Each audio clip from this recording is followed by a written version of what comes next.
تو ایک کو تلاش کر، ایک کو دیکھ اور ایک ہی کا بن جا۔ تو یقین کم کیا کر اور شک میں مبتلا رہا کر، یعنی اس بات کو شک کی نظر سے دیکھ، تاکہ اس طرح تو علم کے اس نایاب پرندے کو حاصل کر لے جو تجھے علم کا شاہ بنا دے۔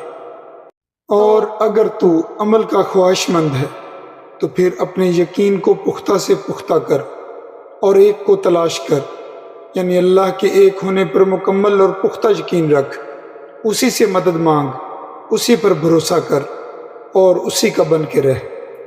عقل جو دلیلوں میں الجھی رہتی ہے اور ثبوت اکٹھے کرنے میں کھوئی رہتی ہے، اس نے تیرے چہرے پر پردہ ڈال دیا ہے، جس کی وجہ سے میری نظر جو تیرے دیدار کی پیاسی تھی پیاسی ہی رہی۔ اتفاق سے میری فکر اور سوچ بچار میرے شوق سے ٹکراتی رہتی ہے۔ میری کمزور سی جان میں تو نے یہ کیا شور بپا کر رکھا ہے؟ تیرے دل پر موت کے خوف سے کپ کپی طاری ہے اور اسی ڈر سے تیرا رنگ ہلدی کی طرح زرد ہو رہا ہے۔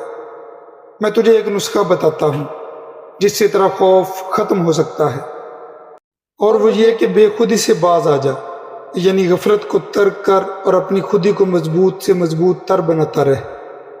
بس اگر تو خودی کو حاصل کرنے میں کامیاب ہو گیا تو مر کر بھی نہیں مرے گا۔ میرے جسم اور جان میں جو تعلق اور رشتہ ہے اس کے بارے میں کیا پوچھتا ہے، کیونکہ میں اس رشتے کو کتنا ہے اور کیوں ہے کہ جال میں نہیں پھنساتا، اور نہ ہی اس کی وضاحت کر سکتا ہوں۔ بس اتنا سمجھ لے کہ میں بے قراری اور پریشانی کے عالم میں نکلنے والی وہ سانس ہوں کہ اگر بانسری سے نکلوں تو نغمہ ہوں، ورنہ سانس ہوں جو ایک رشتے کی صورت برقرار ہے۔